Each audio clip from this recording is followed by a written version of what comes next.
Olá, bem-vindos a mais uma exploração aprofundada aqui no nosso espaço.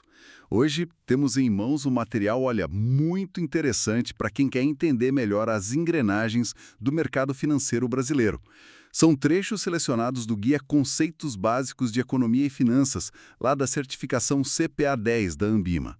É um material muito bom mesmo, e preparado por gente de peso, né? Luiz Roberto Calado, Mauro Miranda, enfim, pessoal com muita experiência. Exato. E originalmente ele serve para certificar profissionais. Mas assim, a nossa missão aqui hoje é um pouco diferente, né?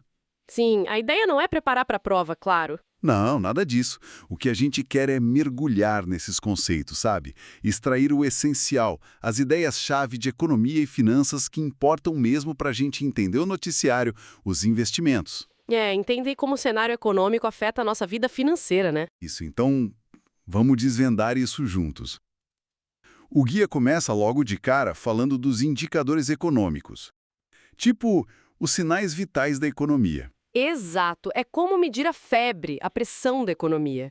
E são calculados por órgãos oficiais ou entidades privadas. E quais são os principais que o material destaca? Bom, o primeiro, talvez o mais famoso, é o PIB, Produto Interno Bruto. Ah, o PIB. Todo mundo fala, né? Sim, e basicamente ele é a soma de tudo que foi produzido em bens e serviços finais numa região num certo período, e medido a preços de mercado. Esse finais é importante, né? Para não contar duas vezes a mesma coisa, tipo a farinha e depois o pão que usam a farinha. Precisamente, exatamente para evitar essa dupla contagem. O PIB mede a riqueza nova que foi gerada. E tem duas formas principais de olhar para ele, que dão perspectivas diferentes. Quais são? Tem a ótica da despesa. Essa soma quem gastou na economia. O consumo das famílias, que a gente chama de C, o investimento das empresas, o I, os gastos do governo, G, e o saldo do comércio exterior, que são as exportações X menos as importações M. Aquela fórmula famosa, Y é igual a C mais I mais G mais X menos M. Essa mesma. Ela mostra para onde foi a demanda pelos bens e serviços. Aí tem a outra ótica, Que seria? a ótica da renda. Essa soma quem recebeu essa riqueza gerada, ou seja, salários, aluguéis, juros, lucros, dividendos. Mostra como a renda se distribuiu. Entendi. E as duas têm que dar o mesmo resultado, certo? Conceitualmente assim, chegam no mesmo valor do PIB. O guia até cita um ranking antigo já de 2016 só para dar uma ideia de escala, sabe? Brasil em nono. É, claro que isso muda, mas ajuda a ter uma noção. Bom, saindo do PIB, que é mais o quadro geral, vamos para algo que mexe direto com o bolso, a inflação. Ah, sem dúvida. Inflação é aquela alta geral e persistente dos preços, né? E os índices medem essa variação. São super importantes para corrigir valores, proteger o poder de compra. E para a política monetária também, né? O Banco Central fica de olho. Exatamente. No Brasil, tem dois que se destacam muito. O primeiro é o IPCA, Índice Nacional de Preços ao Consumidor Amplo. Calculado pelo IBGE. Isso, ele mede a variação de preços de uma cesta de consumo para famílias com renda de 1 a 40 salários mínimos em certas áreas urbanas.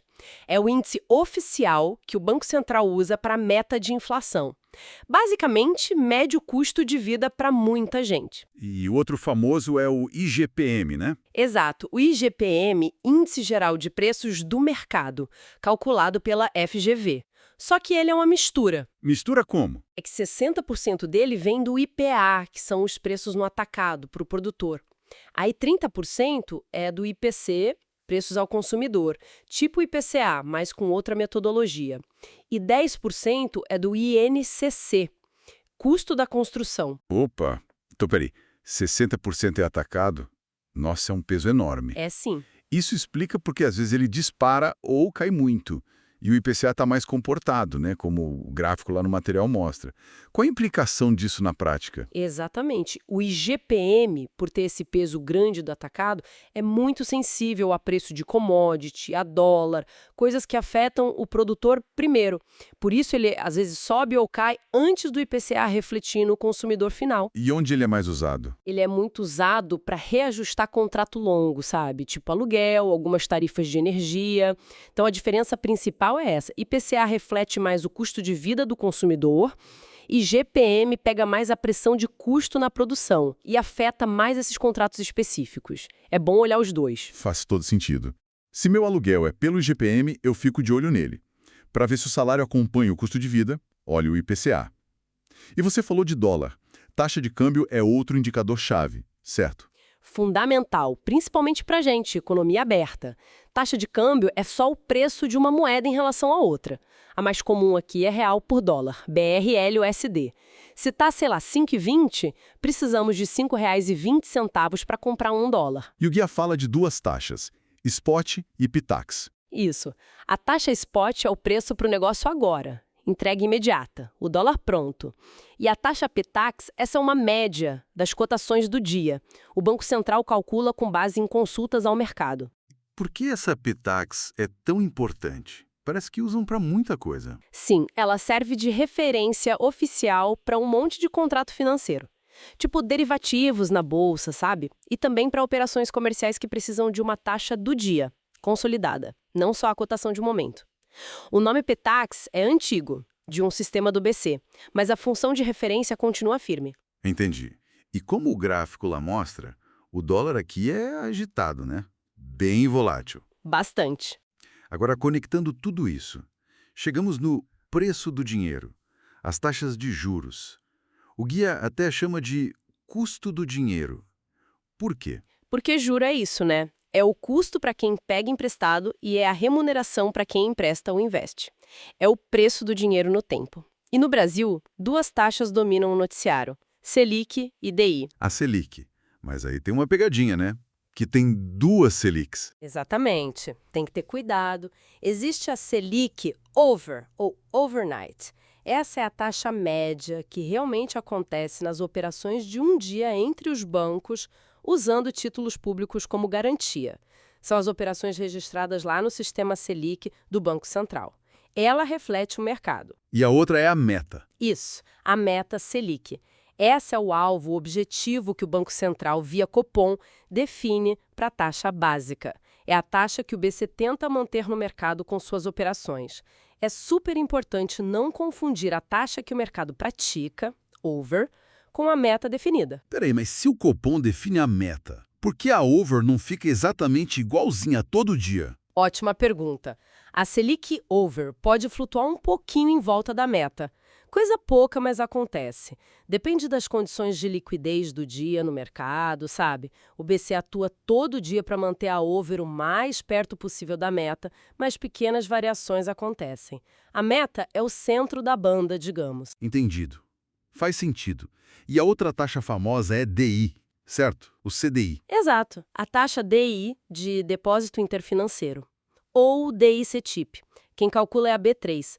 Ela é a média das taxas dos empréstimos de um dia entre os próprios bancos. Só que essas são operações sem garantia em título público. Ah, então é um empréstimo na confiança entre eles. Basicamente, sim. É crédito puro entre bancos. E por que essa DI é tão usada como referência para CDB, Fundo DI, Debenture, e não a Selic direto? Porque a DI reflete justamente esse custo do dinheiro para os bancos nessas operações sem garantia. Então, ela acaba sendo uma referência mais direta para o custo de captação deles e, claro, para a remuneração que eles vão oferecer nos produtos de renda fixa privada.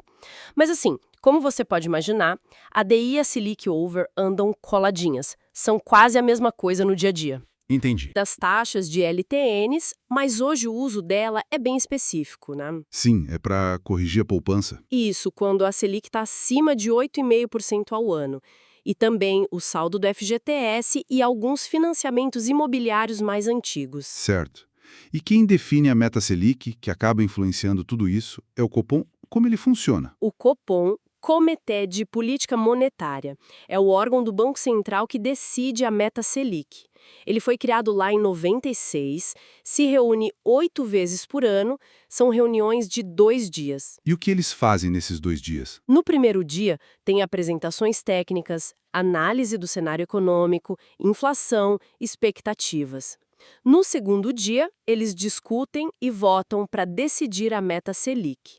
O objetivo principal é cumprir a meta de inflação que o governo define. E o guia menciona um tal de viés. O que é isso? Parece uma ferramenta extra. É uma sinalização.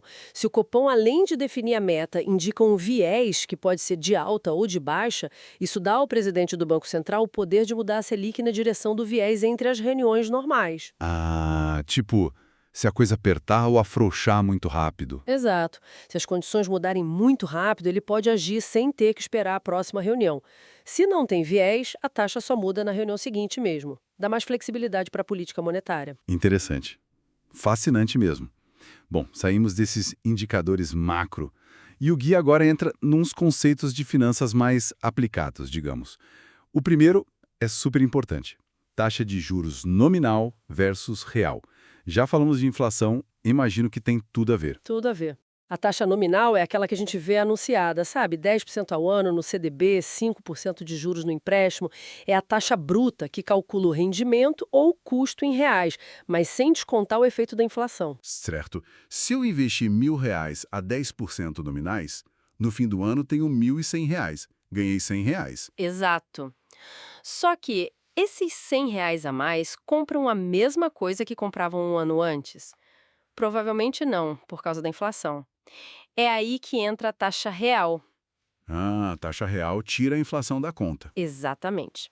A taxa real é a que importa de verdade. Ela mostra quanto seu dinheiro rendeu acima da inflação. Ou seja, qual foi o ganho ou a perda real de poder de compra. Tem uma conta rápida para ter uma ideia.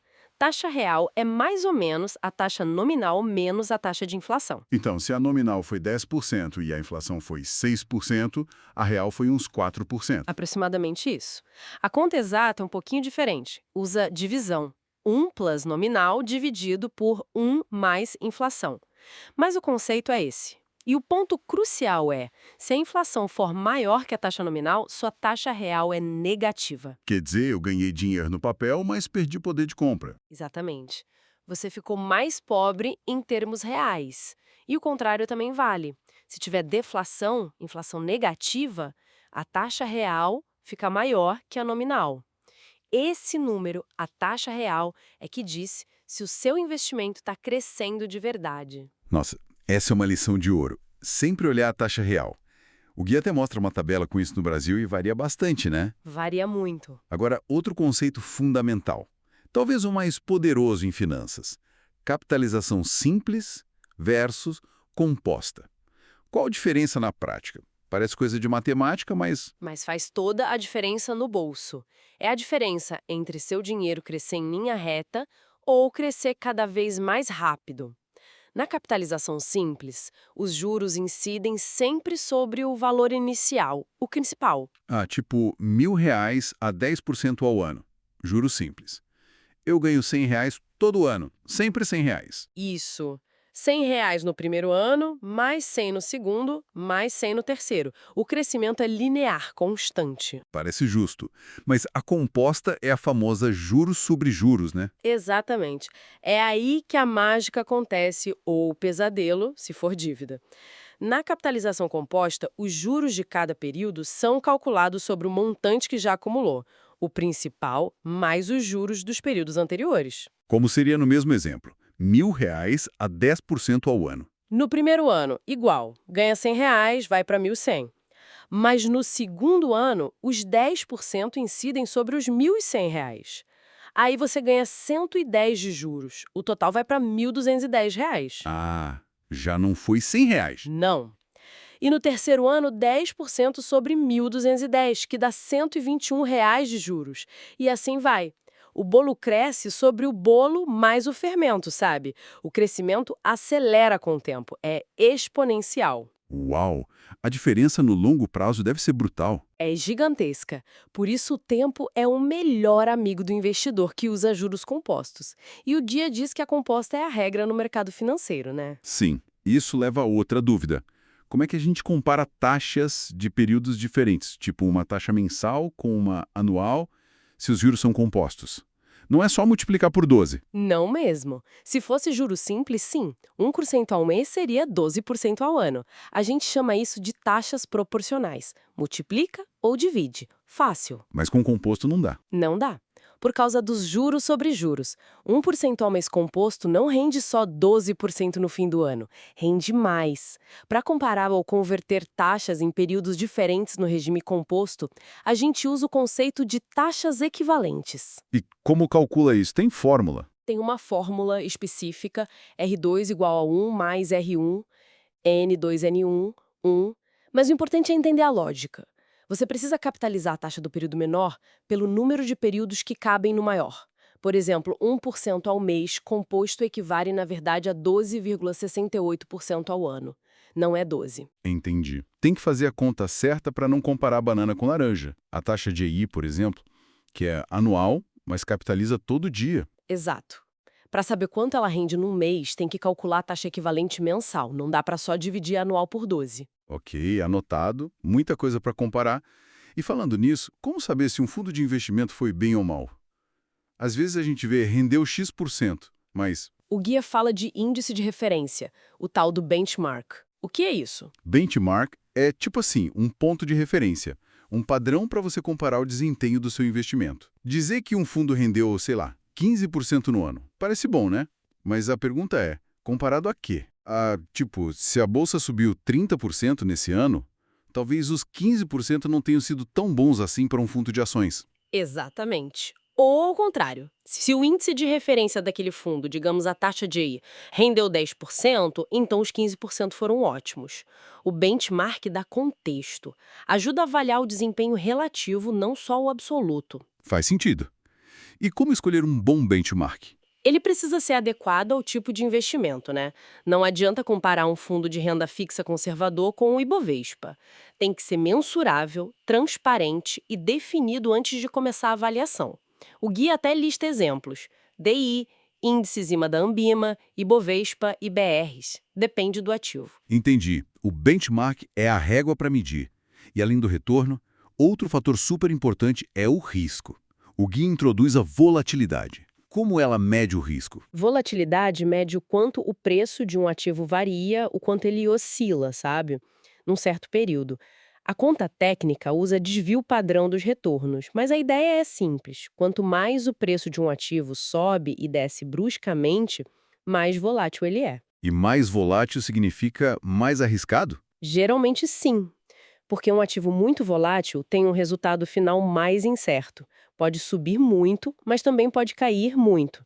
A volatilidade quantifica essa incerteza, esse chacoalhar do preço. Então, uma ação que varia muito de preço todo dia tem alta volatilidade. O guia até mostra um gráfico com umas ações bem diferentes nisso. Isso, uma ação com volatilidade de, sei lá, 100% ao ano, como tem no exemplo, tende a ter variações de preço muito mais fortes do que uma com 30%. Isso não diz se vai render mais ou menos no final, mas diz que o caminho vai ser bem mais turbulento. É uma medida da intensidade das oscilações. Ok, e falando em risco e tempo, principalmente em renda fixa, tem o prazo médio ponderado, PMP. O guia chama de duration também. Isso é só o prazo até o vencimento do título? Não exatamente. E essa é uma confusão comum. O PMP, ou duration, é o prazo médio ponderado pelo valor presente que o investidor leva para receber todos os pagamentos do título, os juros e o principal. Então não é só o prazo final. Não. Pensa assim, se um título não paga juros no meio do caminho, tipo um tesouro prefixado sem cupom, aí sim, o PMP é igual ao prazo de vencimento. Mas se ele paga cupons, digamos, semestrais. Eu recebo uma parte do dinheiro antes do fim. Exato.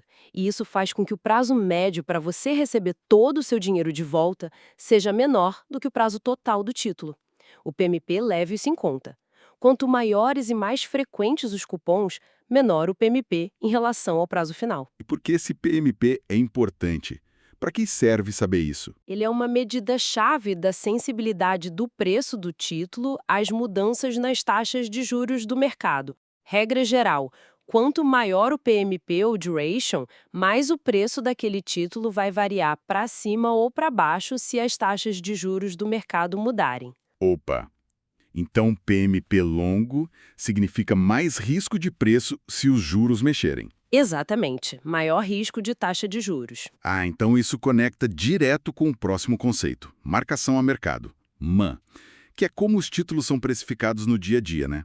Considerando essas variações de taxa e o PMP. Perfeito. Ligação direta. A marcação a mercado é exatamente isso. É a prática de avaliar um ativo, um título, uma cota de fundo pelo seu preço justo atual de mercado. Não é o preço que você pagou, nem uma curva teórica de quando você comprou. E como se acha esse preço justo atual? O princípio básico é calcular o valor presente, VP, de todos os fluxos de caixa futuros que aquele ativo ainda vai pagar, juros principal. E para descontar esses fluxos para o valor de hoje, você usa a taxa de juros que o mercado está praticando agora para ativos com risco e prazo parecidos. Então, deixa eu ver se eu entendi. Se as taxas de juros do mercado sobem hoje, mesmo que o meu título tenha lá uma taxa fixa garantida na compra, o preço de mercado dele hoje cai. É isso? É, precisa e, às vezes, dolorosamente isso. Pensa comigo, se as taxas no mercado subiram, títulos novos estão sendo emitidos pagando mais. Para que alguém queira comprar o seu título antigo, que paga menos, o preço dele tem que cair, senão ninguém compra. Entendi. Para compensar a taxa menor, o preço de compra tem que ser menor. Exato. E o contrário também vale. Se as taxas de mercado caem, seu título antigo, com taxa maior, fica mais atraente. O preço dele sobe. A Maem faz esse ajuste todo dia. E aí entra o PMP. Títulos com PMP duration maior sofrem variações de preço mais intensas com a Maem. Caramba, isso é muito importante para entender por que a cota do meu fundo de renda fixa às vezes cai um pouquinho, mesmo sendo renda fixa. É a Maem agindo. Exatamente. É o mercado reavaliando o valor presente dos ativos todo dia. E onde essas compras e vendas todas acontecem? O guia termina diferenciando o mercado primário e mercado secundário. Qual a diferença? É bem simples, na verdade. O mercado primário é onde rolam as novas emissões. Quando uma empresa faz um IPO, sabe? Vende ações pela primeira vez, ou quando emite novas debêntures, ou quando o Tesouro Nacional vende títulos públicos no leilão. Ah, é a primeira venda do papel. O dinheiro vai para o emissor. Isso. O dinheiro vai do investidor direto para o caixa da empresa ou do governo que emitiu o título ou ação.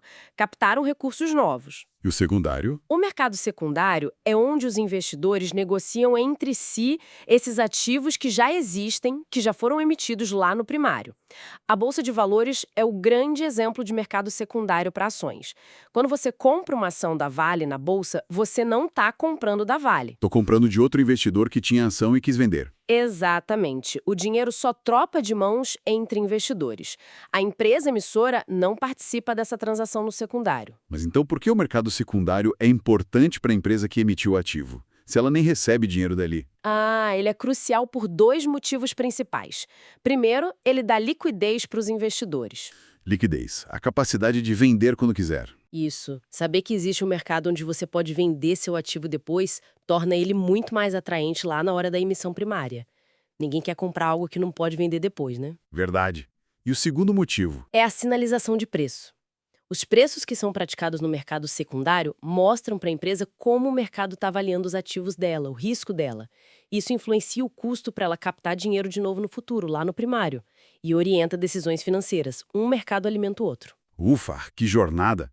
Cobrimos bastante coisa hoje, hein? Desde os sinais vitais da economia, como o PIB, IPCA e GPM, câmbio, até as taxas de juros Selic, DI, TR e o maestro por trás da Selic Meta, o Copom. Pois é, e depois mergulhamos nas finanças, a diferença crucial entre juro nominal e real, o poder incrível dos juros compostos, como comparar taxas direito, equivalente versus proporcional. Sem esquecer dos benchmarks, para saber se o investimento foi bem, da volatilidade para medir o risco, do PMT Duration para entender a sensibilidade a juros. E da marcação a mercado, que mostra como o preço dos ativos flutua todo dia. E, finalmente, onde tudo isso é negociado. Mercados primário e secundário. É muita coisa, mas parece que tudo está conectado, né? Totalmente conectado. Pensa só, as decisões do Copom sobre a Selic afetam a DI. Isso muda o custo do crédito e a rentabilidade real dos investimentos, depois de descontar a inflação, IPCA e GPM.